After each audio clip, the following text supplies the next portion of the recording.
Hello guys, welcome to Kaushal IAS. जैसा हम लोगों ने मैपिंग का सीरीज़ शुरू किया था और हम लोग साउथ अमेरिका के बारे में पढ़ रहे थे, तो साउथ अमेरिका का हम लोगों ने पॉलिटिकल ख़त्म कर लिया। अब हम लोगों ने फिजिकल फीचर्स शुरू किया है और हम लोगों ने अभी माउंटेन्स कवर कर लिया था, जो कि था हमारा एंडेस माउंटेन का चेन। हम लोगों ने ये एंडेस माउंटेन का चेन जो था वो कवर कर लिया था। और यहाँ पे जो वेरियस इंपॉर्टेंट जो माउंटेन रेंजेस थे सारे के सारे हम लोगों ने पढ़ लिया था। जैसे हम लोगों ने वो माउंट एकानकागुआ पढ़ा था, यहाँ पर है, कैटोपैक्सी इक्वाडोर में है, सारा हम लोगों ने कवर कर लिया था। तो आज हम लोग फिजिकल डिवीज़न में और आगे बढ़ेंगे और सबसे पहला चीज़ जो हम लोगों ने कवर किया था वो था माउंटेन्स के बारे में। माउंटेन्स के बारे में कवर कर लिया था वो कि एंडस था। सेकेंड वाला जो हम लोग कवर करने वाले हैं वो है हमारा प्लेट्यू। थर्ड आज जो हम लोग कवर करेंगे वो है रिवर्स के बारे में। फोर्थ हम लोग आज लेक्स के बारे में कवर करेंगे और आज हम लोग थोड़ा सा ग्रासलैंड्स के बारे में भी देख लेंगे। ग्रासलैंड्स क्या क्या हैं अवेलेबल उसके बारे में भी देख लेंगे। तो सबसे पहले हम लोगों ने माउंटेन्स कवर कर लिया था, आज हम लोग इसके बारे में डिस्कशन नहीं करेंगे। वीडियो ऑलरेडी प्लेलिस्ट में अवेलेबल है, आप चाहें तो देख सकते हैं। आज हम लोग पढ़ेंगे प्लेट्यू के बारे में। तो प्लेट्यू का डिस्कशन हम लोग शुरू करते हैं। तो सबसे पहला प्लेट्यू जो है वो है ब्राज़ीलियन हाईलैंड। ये दिख रहा है ब्राज़ीलियन हाईलैंड। अब जब नाम से पता चल रहा है कहाँ पर होगा तो ब्राज़ील में होगा। पहला चीज़ ब्राज़ील में है, बट सिर्फ ब्राज़ील में नहीं है, हल्का सा पार्ट बोलीविया में आपको दिख रहा है।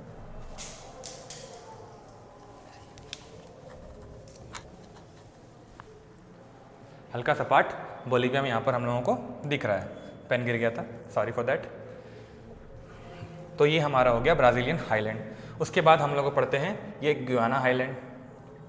तो नॉर्मली इसका जो स्लोप है ना वो इस तरफ है, इसका स्लोप उधर है। इसीलिए ये सारा जो वाटर यहाँ से ड्रेन करके ले जाते हैं अमेजन बेसिन में। इसीलिए हमारा अमेजन रिवर बेसिन जो है बहुत ज़्यादा वॉल्यूम कैरी करके आता है वाटर का, और सारा वॉल्यूम यहाँ पे अवेलेबल रहता है। यहाँ पे बहुत सारे रिवर्स हैं, अमेजन के बहुत सारे ट्रिब्यूटरीज हैं, मोर देन 1000 ट्रिब्यूटरीज हैं। तो वो सारे वाटर लेके जाते हैं और ये ड्रेन करते हैं अटलांटिक ओशन में। उसके बाद हमारा आता है ये ग्रैंड चेको। ग्रैंड चेको क्या कहा जाता है, क्यों बोला जाता है इसको? तो ग्रैंड चेको कुछ नहीं है, वो बस एक अलूवियम डिपॉजिट्स हैं। देख लो, अलूवियम डिपॉजिट्स हैं। बट ये क्या होता है ना, ये ड्रेन नहीं होते हैं, ये ड्रेन नहीं होता, यहीं पे बस पड़ा हुआ है ये चीज़। और यहाँ पे प्रॉपर ड्रेनेज सिस्टम नहीं है, रिवर बेसिन नहीं है। जब भी यहाँ पे बारिश होता है तो ये एक मार्शी लैंड बनाता है, मार्शी लैंड, दलदल वाला हिस्सा बनाता है, इसीलिए ये कहलाता है ग्रैंड चेको। उसके बाद हमारे एक और ये गुयाना हाईलैंड के बारे में हम लोग डिस्कशन कर चुके हैं। देन ये हमारा होता है पैटागोनिया। पैटागोनिया प्लेट्यू भी है, पैटागोनिया डेजर्ट भी है।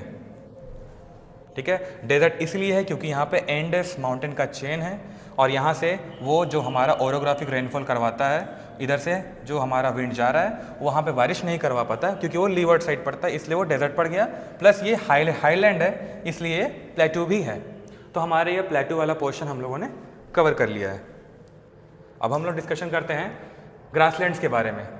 ग्रासलैंड ये आपको दिख रहा है लानोस। ये लानोस ग्रासलैंड जो है ये वेनेजुएला में है। ठीक है, ये सेल्वस जो है ये आपका बोलीविया में दिख रहा है। ये पंपस जो है आपका अर्जेंटीना में आपको दिख रहा है।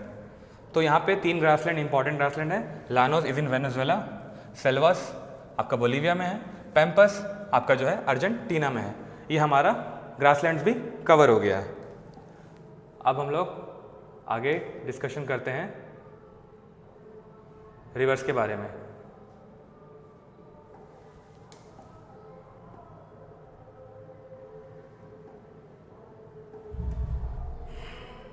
रिवर्स के बारे में सबसे इम्पॉर्टेंट जो है वो रिवर बेसिन ही है, मोस्ट इम्पॉर्टेंट।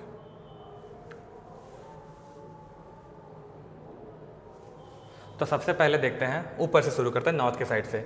सबसे पहले आपको दिख रहा है ये मग, पेन चालू करना भूल गए थे, ये है मगदालेना रिवर।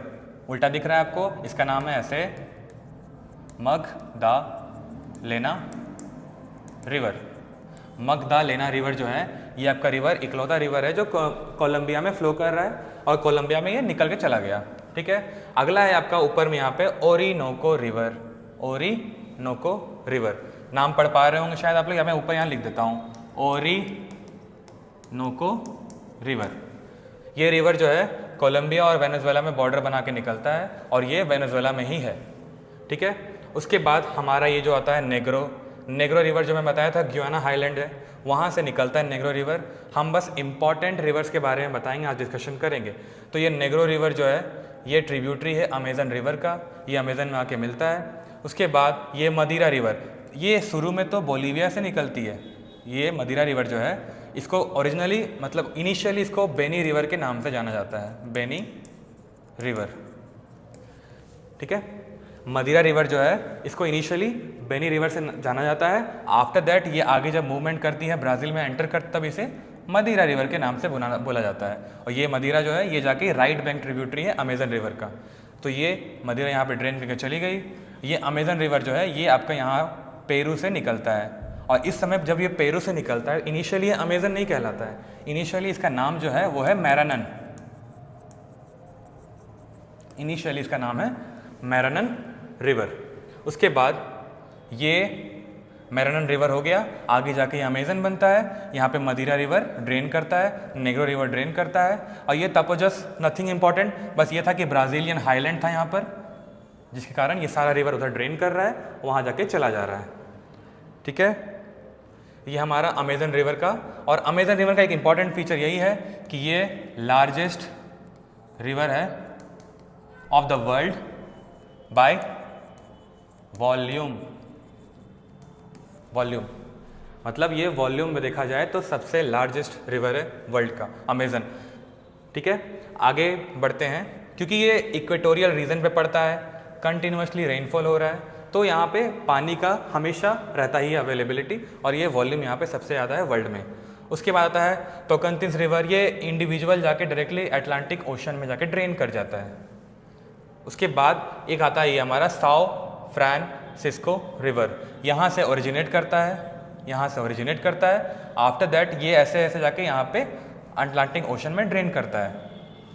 कुछ ज़्यादा एक क्राउडी हो गया है, हाँ, ये है Sao Francisco river, Sao Francisco river. तो ये अटलांटिक ओशन में ही ड्रेन कर रहा है। इसको एक और नाम से जाना जाता है जो कि है रिवर ऑफ नेचुरल इंटीग्रेशन।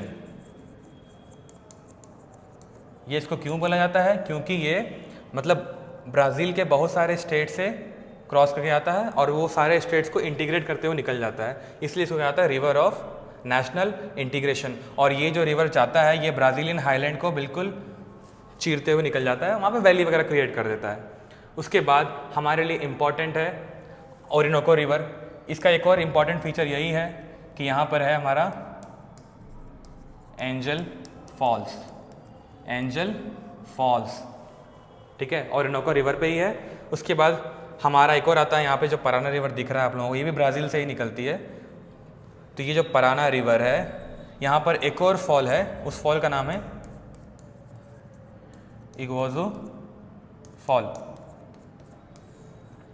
ये फॉल जो है वो इग्वाजू रिवर पे ही है, वो इसी रिवर पे है। और ये रिवर जो है ये ट्रिब्यूटरी है पराना रिवर का, इसीलिए हम मान के चलते हैं कि पराना रिवर पे ही ये फॉल पड़ता है।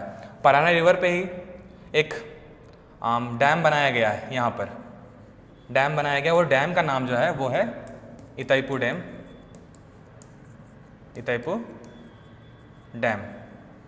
ये इताइपू डैम जो है ये second largest hydro electric dam है, सेकेंड लार्जेस्ट। तो सवाल आ रहा होगा पहला कौन सा है? पहला है three gorges dam of China, ये सबसे बड़ा है।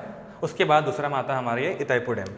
हमारा ये रिवर का भी ख़त्म हो गया है। मैं आपको पिक्स दिखाता हूँ एंजल फॉल्स का और इग्वाजू फॉल्स का।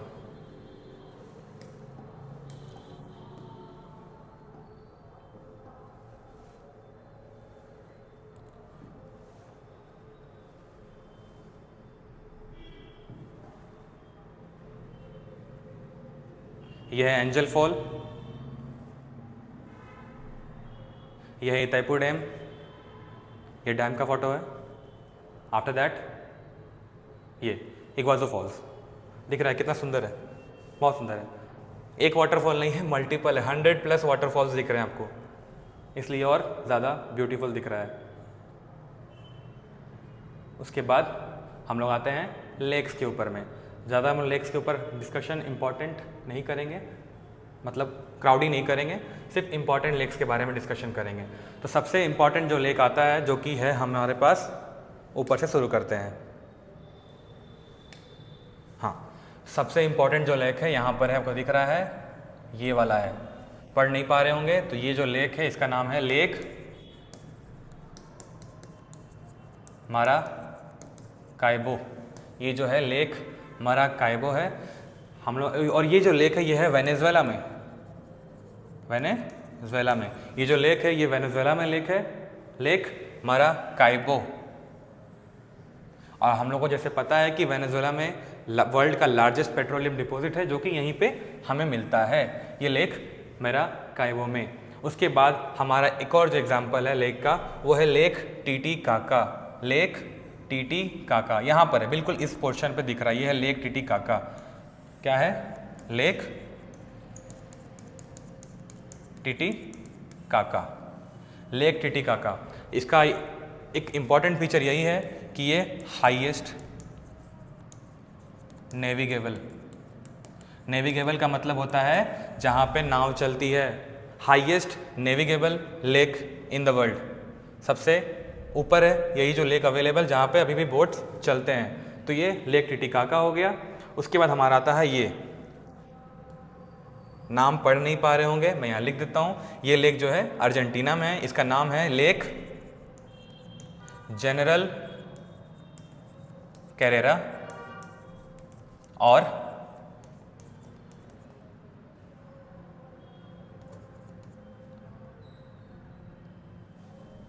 स्पेलिंग गलत हो गया है थोड़ा सा,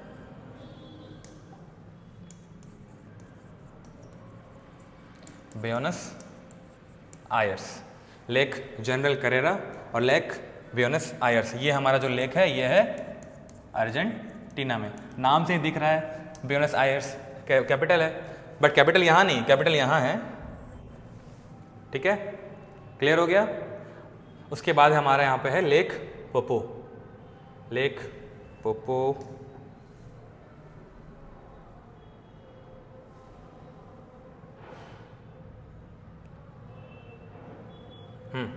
लेक पोपो, वही देख रहा था बोलीविया में मार्किंग कहाँ किया हुआ है, यहाँ पर है। ठीक है, बोलीविया ये इंडिविजुअली बोलीविया में अवेलेबल है। और हमारा जो लेक टिटिकाका है ये बाउंड्री शेयर कर रहा है किसके किसके बीच में? पेरू और पेरू एंड बोलीविया। तो लेक टिटिकाका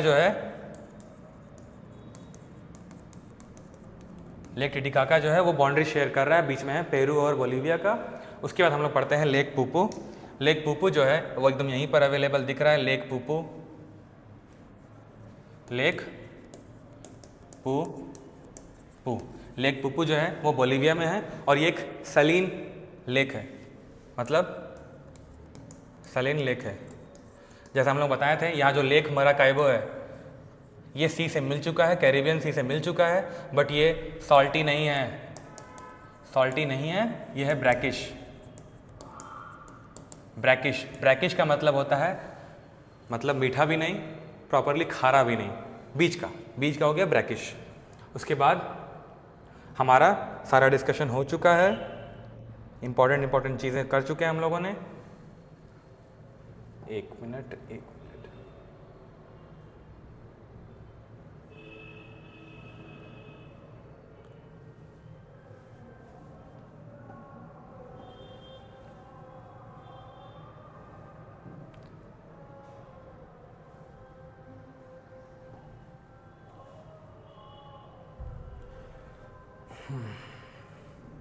तो हम लोगों ने एंडस कंप्लीट कर लिया था, एंडस हमारा कवर हो चुका था। एंडस के बाद हम लोगों ने प्लेटू पढ़ा, प्लेटू के बाद हम लोगों ने ग्रासलैंड्स को देखा, वेरियस ग्रासलैंड जो कि साउथ अमेरिका में अवेलेबल है।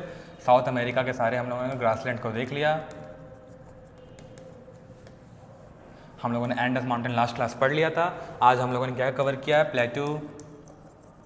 प्लेटूज के बारे में क्या क्या पढ़ा था, ब्राज़ीलियन हाईलैंड के बारे में हम लोगों ने पढ़ा, पैटागोनिया प्लेटू के बारे में पढ़ा, ग्रैंड चेको के बारे में, उल्टा लिख दिया, ग्रैंड चेको के बारे में हम लोगों ने देख लिया, ग्याना हाईलैंड के बारे में देख लिया। बस बेसिक एग्जांपल दे रहे हैं। उसके हम लोगों ने पढ़ा लेक्स के बारे में, और सबसे इम्पॉर्टेंट जो लेक है, लेक मैराकाइबो, क्योंकि यहाँ पे वेनेजुएला में पेट्रोलियम अवेलेबल होता है, हमारे लिए इंपॉर्टेंट है। दूसरा है हमारा लेक टीटीकाका। इसका इंपॉर्टेंट फीचर आपको बता दिए हैं हम ऑलरेडी। क्या इंपॉर्टेंट फीचर है कि ये हाईएस्ट नेविगेबल लेक है, जहाँ पे अभी भी नाव चलते हैं, सबसे ऊपर पे अवेलेबल है वर्ल्ड में। उसके बाद हम लोगों ने पढ़ा ग्रासलैंड के बारे में, और हम लोगों ने पढ़ा, गलती हो गया, रिवर्स के बारे में। रिवर्स के बारे में इंपॉर्टेंट रिवर्स था हमारा मेन, जो सबसे इंपॉर्टेंट फोकस होता है हमारा अमेज़न पे ही होता है, तो मैंने अमेज़न पे ही डिस्कशन किया है।